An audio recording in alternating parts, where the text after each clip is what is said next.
So you sometimes still hear CEOs refer to their companies as families, but they don't really mean it. This is an old photo of my family.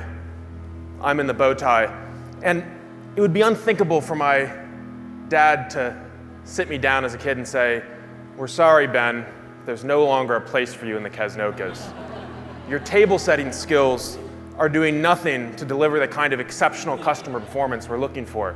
And your fascination with the San Francisco Giants does nothing for our bottom line. We're going to have to let you go, but don't take it personally. It's just family." So trust is gone, loyalty is gone, you get some flexibility, but you don't get much in the way of innovation. The one-day contract doesn't actually lead to the kind of adaptable, entrepreneurial workforce that we want to cultivate to reach new heights of innovation. And imagine if you could recruit the same kind of world-class people who work at Google.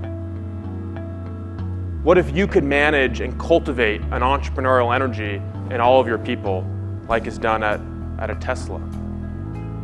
What would it mean to your business if you could retain the best entrepreneurial minds in the world at your company?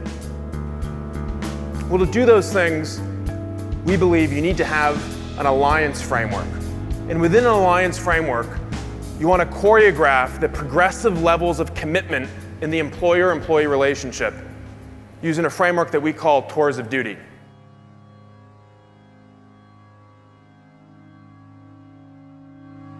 Reed and I really believe that there's going to be a new pact, a new compact that defines the relationship between employer and employee. Because the old compact, this idea that an employee shows up to work totally untrained, totally unentrepreneurial, and pledges lifelong loyalty to your company in exchange for being trained and being told what to do and for utter job security, that relationship is disintegrated. And what's replaced it is a new compact that's based on alliance more than loyalty.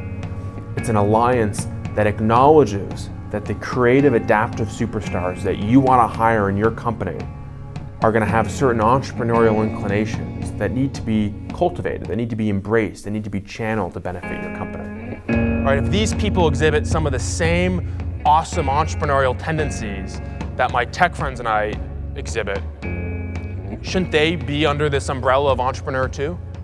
Maybe entrepreneurship is more of a life idea than a business one. Maybe it's more of a way of looking at the world than it is a discrete description of someone who starts themselves a new business. So, we've all heard speakers that are kind of all charisma, but no real content.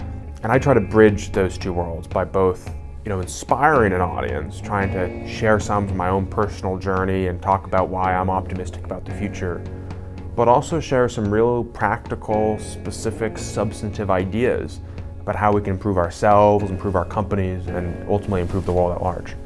We remember Jeff Bezos and Steve Jobs, but we forget about all the allies and lieutenants and networks they built up around them.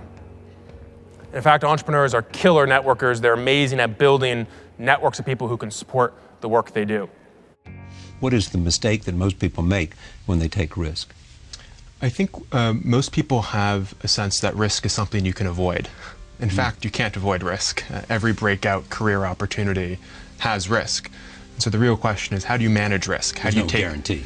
There's no guarantee. And I think if you look at, we profile a number of people in the book who have led these kind of adaptive entrepreneurial careers, like Sheryl Sandberg, for example, who started volunteering in India, helping the poor, and then was a management consultant, and then was at the World Bank, and then pivoted into the technology industry, and over the course of her career took many intelligent risks and sought out those opportunities that had some risk but also had tremendous upside.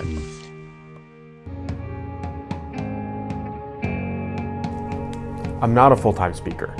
And the reason I'm not a full-time speaker is I think it's really important to live in the world, to work at an office, to experience the things that most people experience on a day-to-day basis.